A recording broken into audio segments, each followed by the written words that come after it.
రాజకీయాలు పదునెక్కాయి. వ్యూహాలు, ప్రతి వ్యూహాలు, ఎత్తులు, పై ఎత్తులు, చిత్తులు, నక్కజిత్తులు అన్ని మొదలయ్యాయి. సందట్లో సడేమియాల్లాగా ఎన్నికల సంఘం షెడ్యూల్ కోసం కసరత్తు మొదలుపెట్టింది. అన్ని కలిపి దేశంలో ఎన్నికల కళలు తీసుకొచ్చాయి. జనం కూడా ఎన్నికల మూడ్లోకి వచ్చేశారు. తరుముకొస్తున్న ఎన్నికలతో టెంపరేచర్ కూడా పెరిగిపోతోంది. ఇంతకీ ఫైనల్స్ లో గెలిచేదెవరు, ఓడేదెవరు? దేశంలో మొదలైన ఎన్నికల ఫీవర్ పై V6 స్పాట్లైట్.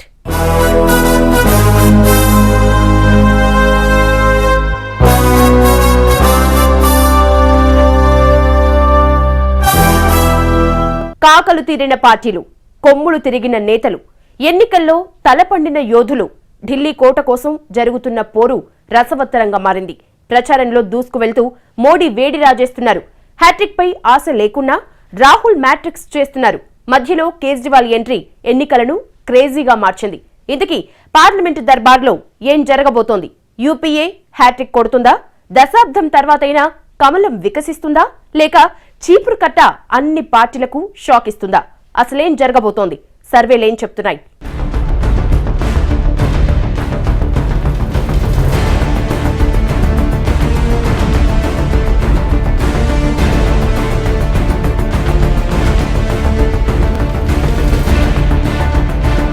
సార్వత్రిక ఎన్నికల సంగ్రామం మొదలైంది. అన్ని పార్టీలు ఫైనల్స్ ని సీరియస్ గా తీసుకున్నాయి. ప్రచారంతో ఎన్నికల వేడిని రాజేస్తున్నాయి.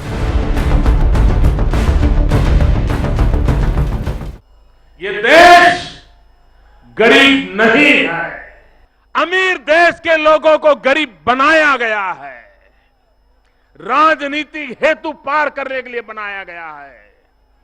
देश अमीर है, लोग भी अमीर बन सकते हैं। गारंटी करके उसको 1 रुपए का अनाज दिया जाएगा पूरे हिंदुस्तान में। और गारंटी कौन करेगा? कांग्रेस पार्टी करेगी। क्यों करेंगे? क्योंकि हम आपकी भूख को समझते हैं, आपकी लड़ाई को समझते हैं। मगर मैं वापस पार्लियामेंट जाना चाहता हूं. అధికారమే లక్ష్యం, ఢిల్లీ పీఠమే టార్గెట్. ఆ లక్ష్యంతోనే 3 పార్టీలు పాములు కదుపుతున్నాయి. ఎన్నికల సంగ్రామానికి తెర లేవకముందే దేశంలో పొలిటికల్ హీట్ మొదలైంది. ఢిల్లీ ఎన్నికల్లో విజయంతో ఆమ్ ఆద్మీ పార్టీ తెరపైకి రావడంతో అసలు మజా మొదలైంది.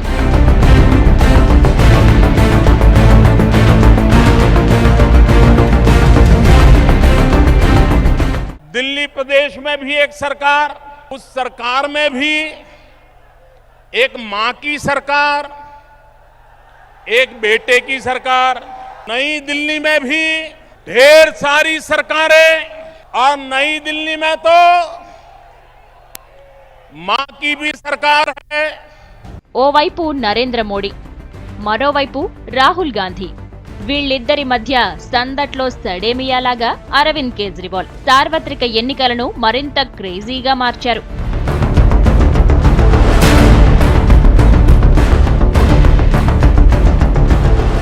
14 दिसंबर को उपराज्यपाल महोदय ने दिल्ली में सरकार कैसे बनाई जाए इस पे विचार विमर्श करने के लिए मैंने उनसे कुछ दिनों का समय मांगा था, क्योंकि आम आदमी पार्टी कुछ चंद लोगों की पार्टी नहीं है, आम लोगों की पार्टी है. పార్టీలు నేతల పోరు సంగతి పక్కన పెడితే సర్వేలు ఎన్నికలను మరింత ఆసక్తికరంగా మార్చేశాయి.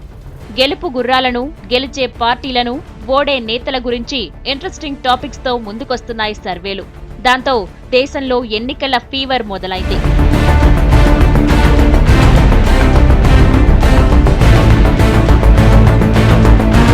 పదేళ్లుగా కాంగ్రెస్ ఢిల్లీ గద్దెను ఏలుతోంది. అవినీతి, అక్రమాలు సామాన్యుడికి గుక్క తిప్పుకోనివ్వకుండా మారిపోయింది వ్యవస్థ. దాంతో సహజంగానే యూపీఏపై ప్రభుత్వ వ్యతిరేకత ఓ రేంజ్లో ఉంది. అది సర్వేలోనూ ప్రొజెక్ట్ అవుతోంది.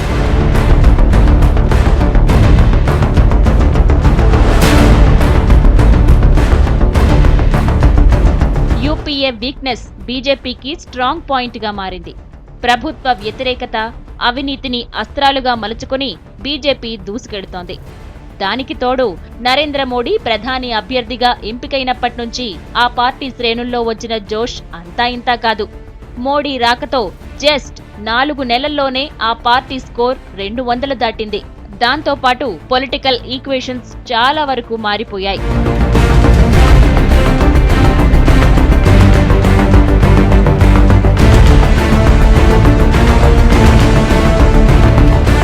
రెండు జాతీయ పార్టీలు నువ్వా నేనా అన్నట్లు పోరాడుతుంటే ఆమ్ ఆద్మీ పార్టీ మెరుపు వేగంతో దూసుకొచ్చింది. ఢిల్లీ ఎన్నికలతో ఏఏపీ సత్తా బయటపడింది. ఆ ఉత్సాహంతో అరవింద్ కేజ్రీవాల్ పార్లమెంట్ ఎన్నికలపై దృష్టి పెట్టారు. ఢిల్లీ పీఠాన్ని కైవసం చేసుకున్నంత ఈజీ కాకపోయినా ఖచ్చితంగా కొన్ని పార్టీల జాతకం తారుమారు చేసే రేంజ్లో ఆ పార్టీ సత్తా చాటుతుందన్నది సర్వేల అంచనా. దాంతో అన్ని పార్టీల్లోనూ ఆమ్ ఆద్మీ పార్టీ భయం పట్టుకుంది. ఓవైపు ఓటమి భయం, ఇంకోవైపు ప్రతిపక్షాల దూకుడు, మరోవైపు తరుముకొస్తున్న అవినీతి, అధిక ధరలు, ప్రభుత్వ వ్యతిరేకత. హ్యాట్రిక్ పై ఎన్నో ఆశలు పెట్టుకున్న కాంగ్రెస్ పార్టీకి డోర్స్ క్లోజ్ అవుతున్నాయి. యువరాజుదే ప్రధాని పీఠమని కాంగ్రెస్ ప్రచారం మొదలుపెట్టినా రాహుల్ మాత్రం ప్రధాని అభ్యర్థిత్వంపై వెనకడుగే వేస్తున్నారు. ఇంతకీ ఫైనల్స్ లో కాంగ్రెస్ పరిస్థితి ఏంటి? సర్వేలు ఏం చెప్తున్నాయి?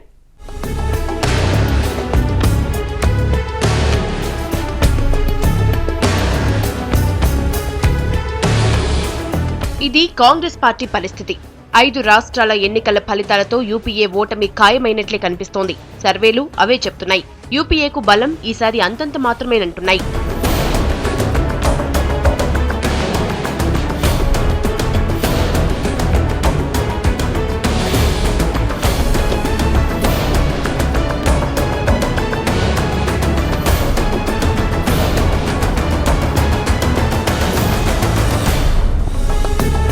అయినా సరే కాంగ్రెస్ మాత్రం విజయంపై ఆశలు పెంచుకుంటోంది. యువరాజు రాహుల్ గాంధీకి ప్రచార బాధ్యతలు అప్పగించడం, అనధికారికంగా ఆయనే ప్రధాని అభ్యర్థిగా ప్రచారం మొదలు పెట్టడంతో కాంగ్రెస్ శ్రేణుల్లో ఉత్సాహం బురకలేస్తోంది.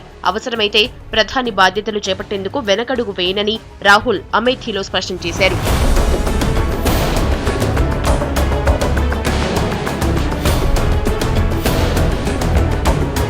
ఢిల్లీ ఫలితాలతో కాంగ్రెస్ మైండ్ బ్లాంక్ అయింది. ఓటమిని ముందే ఊహించారేమో. సంప్రదాయ రాజకీయాలకు స్వస్తి పలుకుతున్నట్లు ప్రకటించారు Rahul.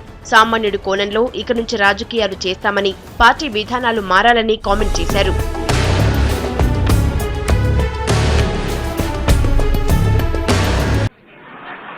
Somebody else saying, boss, when you're going to be PM? Somebody saying, no, you're not going to be PM. Somebody saying, maybe you will be PM. These are all irrelevant questions. It's all smoke.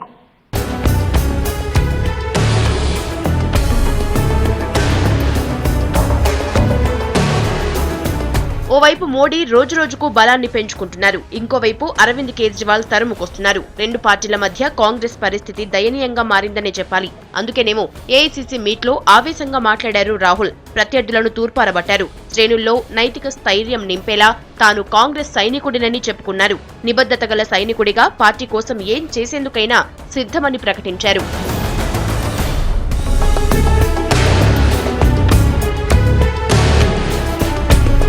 India cannot go forward without partnership, without working together. The poor are one component of our country. Business is another component. The middle class is a third component. We have to work with all these components.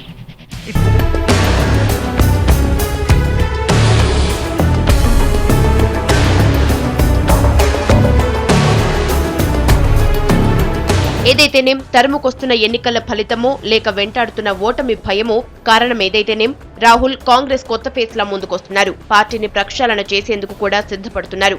వారసత్వంతో వచ్చే పదవిపై ఆశ లేదంటూనే కింది స్థాయి నాయకుడిగా ఉంటానని promise చేస్తున్నారు. Media projection కోసం చేయాల్సిందల్లా చేసేస్తున్నారు.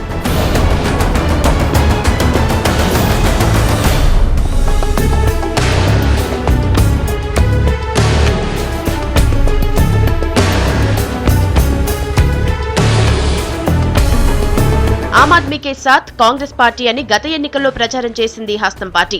పదవిలోకి వచ్చింది. కానీ ఇప్పుడు సామాన్యుడి పేరుతో సామాన్యుడి కోసం ఏకంగా ఓ పార్టీ పుట్టింది. దాంతో కాంగ్రెస్ తన నినాదాన్ని మార్చుకోక తప్పలేదు. నేను కాదు మనం, ప్రతి చేతికి శక్తి, ప్రతి చేతికి ప్రగతి అంటూ కాంగ్రెస్ ప్రిన్స్ రాహుల్ కొత్తగా ప్రచారం మొదలుపెట్టారు.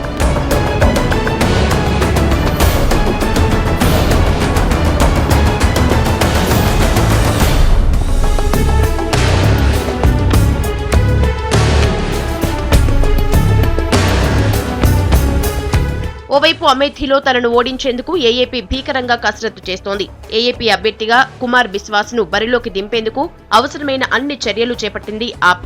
మ్యాజిక్ ఫిగర్ సంగతేమో గాని ఈసారి కాంగ్రెస్ 100 మార్కును దాటడం గగనమే అని తేల్చేస్తున్నాయి. అంతులేని ప్రభుత్వ వ్యతిరేకత, అంతకు మించి ధరల పెరుగుదల ఆ పార్టీని నీడలా వెంటాడుతున్నాయి.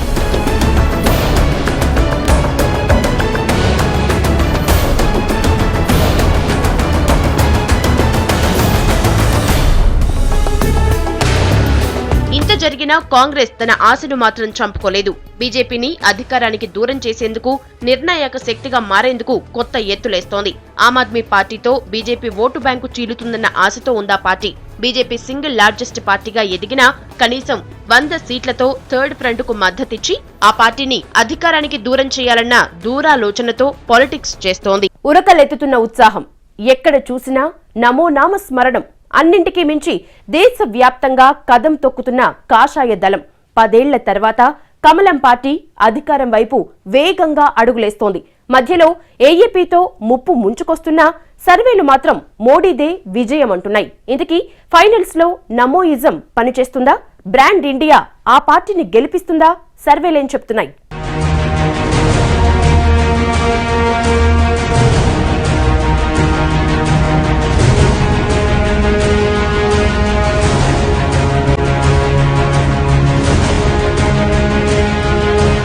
దేశం ఇప్పుడు నమోజపం చేస్తోంది.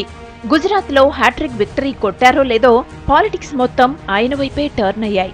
బీజేపీ ప్రధాని అభ్యర్థిగా ఎంపికైనప్పటి నుంచి దేశంలో నమో స్వింగ్ మొదలైంది.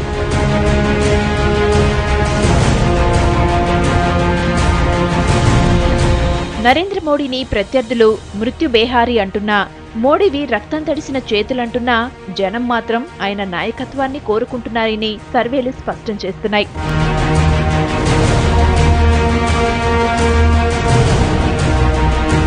అభివృద్ధి ఐకాన్ గా తెరపైకొచ్చిన నమో పదునైన అస్త్రాలతో కాంగ్రెస్ భరతం పడుతున్నారు.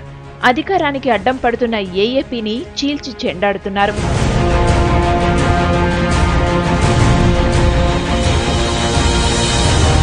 వ్యక్తిగతంగా ఎలాంటి ఆస్తుల్లేవు. భారత్కు గత వైభవం తేవడమే ఏకైక ఆస్తి అంటూ జాతీయతపై తనకున్న ప్రేమను చాటుతున్నారు మోడీ.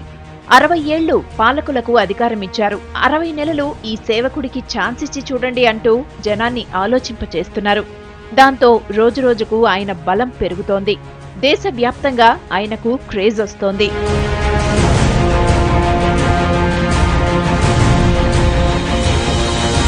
బ్రాండ్ ఇండియా పేరుతో రకరకాల విధానాలను, అన్ని వర్గాలను ఆకట్టుకునేలా మేనిఫెస్టోను విడుదల చేస్తున్నారు మోడీ. ధరల స్థిరీకరణ, ట్యాక్స్ మినహాయింపు, జాతీయ వ్యవసాయ మార్కెట్, నదుల అనుసంధానం, బ్లాక్ మార్కెట్ ని నియంత్రించేందుకు ప్రత్యేక వ్యవస్థ అంటూ రకరకాల ఎజెండాలతో ప్రచారం చేస్తున్నారు.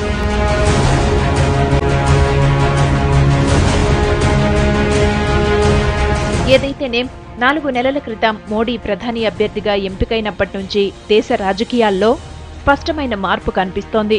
అప్పట్లో బీజేపీ సింగిల్ లార్జెస్ట్ పార్టీగా అవతరిస్తుందని సర్వేలు అంచనా వేసినా బలం మాత్రం 150 లోపే.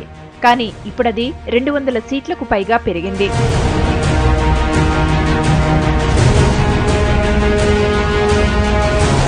ఐదు రాష్ట్రాల్లోనే బీజేపీ 100కు పైగా సీట్లను సొంతం చేసుకుంటుందని లెక్కలు చేశాయి సర్వేలు. గుజరాత్, మధ్యప్రదేశ్, మహారాష్ట్రలో అవుట్ రైట్ గా బీజేపీ దూసుకెళ్తోందని, ఛత్తీస్గఢ్లో ఎక్కువ సీట్లు సాధిస్తుందని, ఈ 5 రాష్ట్రాల్లోనే 100కు పైగా సీట్లు సొంతం చేసుకోబోతోందని సర్వేలు అంచనా వేస్తున్నాయి. దానికి తోడు ఎక్కువ సీట్లున్న ఉత్తరప్రదేశ్లో 40 నుంచి 49 సీట్లు కమలానికేనంటున్నాయి. అధికారంలో ఉన్న ఎస్పీ గ్రాఫ్ దారుణంగా పడిపోయింది. బీఎస్పీకి అంతంత మాత్రం సీట్లే ఉన్నాయి. కాంగ్రెస్ కు ఎలాగూ అవకాశం లేదు. ఆ ఒక్క రాష్ట్రంలోనే బీజేపీ మెజారిటీ సీట్లు గెలుచుకుంటుందని సర్వేలు తేల్చాయి. ఇవే కాదు, రాజస్థాన్, కర్ణాటకలోనూ బీజేపీ బలం పుంజుకుంటుందంటున్నాయి. వాటితో పాటు మరికొన్ని స్థానాలు ఆ పార్టీ సొంతం చేసుకుంటుందన్నది ఓ విశ్లేషణ.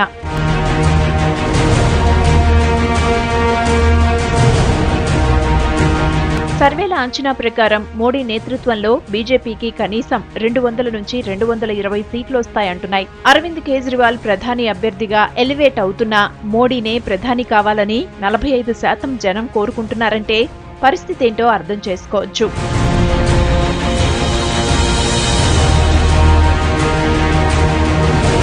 దీంతో పాటు ఎన్డీఏకు దూరమైన పాత మిత్రులు నితీష్ కుమార్, జయలలిత, నవీన్ పట్నాయక్ లాంటి వాళ్లంతా బీజేపీకి దగ్గరయ్యే అవకాశముందని, అధికారం ఆ పార్టీ హస్తగతం అవ్వొచ్చని నిపుణుల అంచనా.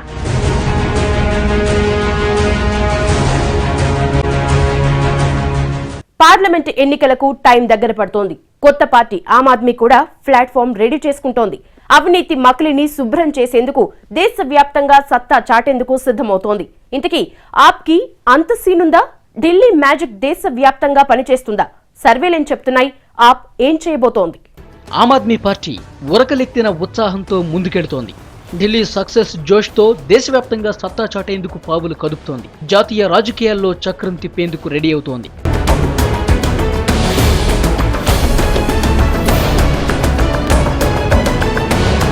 బీజేపీ నుంచి నరేంద్ర మోడీ, కాంగ్రెస్ నుంచి రాహుల్ గాంధీ, థర్డ్ ఫ్రంట్ చాలా పేర్లే వినిపిస్తున్నాయి. ఇప్పటిదాకా ప్రధాని రేసులో తెరపైకొచ్చిన పేర్లు చాలానే. కానీ అనూహ్యంగా మరో పేరు పొలిటికల్ స్క్రీన్ మీదకొచ్చింది. అతనే అరవింద్ కేజ్రీవాల్.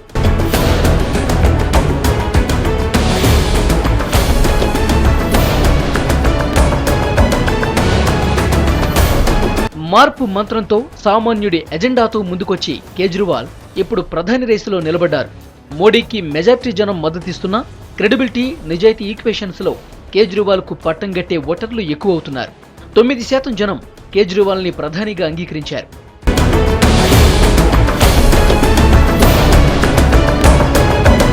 ఢిల్లీ ఎన్నికలిచ్చిన జోష్తో ఆప్ దేశవ్యాప్తంగా విస్తరించేందుకు ప్రణాళికలు సిద్ధం చేస్తోంది. 20 రాష్ట్రాల్లో 300 సీట్లకు పోటీ చేసేందుకు సిద్ధమవుతోంది. వచ్చే నెల 15న అభ్యర్థుల జాబితాను విడుదల చేస్తామని ప్రకటించింది. ఇప్పటికే సభ్యత్వ నమోదు ప్రక్రియను ప్రారంభించింది. రాష్ట్రంలో 10 రోజుల్లోనే 1,00,000 మంది ఆప్ సభ్యత్వం తీసుకోవటం అనూహ్యం. కొన్ని జిల్లాల్లోనూ ఆ పార్టీకి మద్దతు పెరుగుతోంది. ఇక నార్త్ ఇండియా, సౌత్ ఇండియాలో కొన్ని అర్బన్ ఏరియాల్లోనూ ఏఏపీకి సభ్యత్వం పెరుగుతోంది.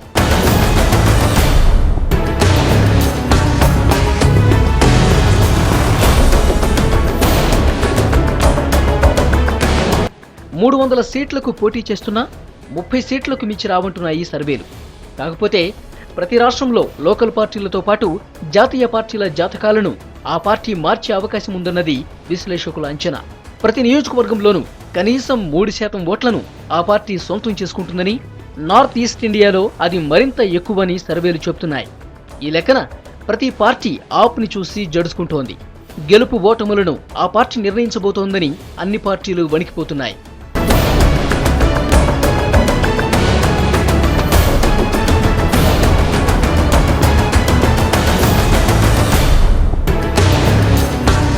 అన్నింటికీ మించి ఆప్ కాంగ్రెస్ ను టార్గెట్ చేసింది. ఢిల్లీలో షీలాను ఓడించినట్టే అమేథీలో రాహుల్ని, రాయ్ బరేలీలో సోనియాను ఓడించేందుకు ఆ పార్టీ స్కెచ్ వేసింది. అమేథీలో కుమార్ బిస్వాస్ రాహుల్ని ఓడిస్తానని శపథం చేశారు. ఢిల్లీలో చెప్పి మరీ ఫలితం చూపించారు. అందుకే ఆ పార్టీపై ఆచితూచి స్పందిస్తున్నాయి ప్రతిపక్షాలు. ఆప్ రాకతో దేశంలో తొలిసారి ఓటింగ్ శాతం పెరగబోతోందని మరో అంచనా. అది కూడా కొన్ని పార్టీలకు మైనస్ గా మారబోతోందని విశ్లేషణ. నమో జపం, Kejriwal entry, Rahul survivor role అన్ని కలిపి ఇండియన్ పాలిటిక్స్ ని క్రేజీగా మార్చేశాయి. దానికి తోడు సర్వేల అంచనాలు ఆసక్తి రేపుతున్నాయి. ఏదైతేనేం దేశం కొత్త రకం రాజకీయాలను చూడబోతోంది. కానీ అంతా అయోమయం, ఎక్కడా లేని గందరగోళం. ఈ కన్ఫ్యూజన్ కు క్లారిటీ రావాలంటే మరో 3 నెలలు వెయిట్ చేయాల్సిందే. ఇది V6 spotlight. Stay tune to V6 news. ప్రతి దృశ్యం ప్రజల పక్షం.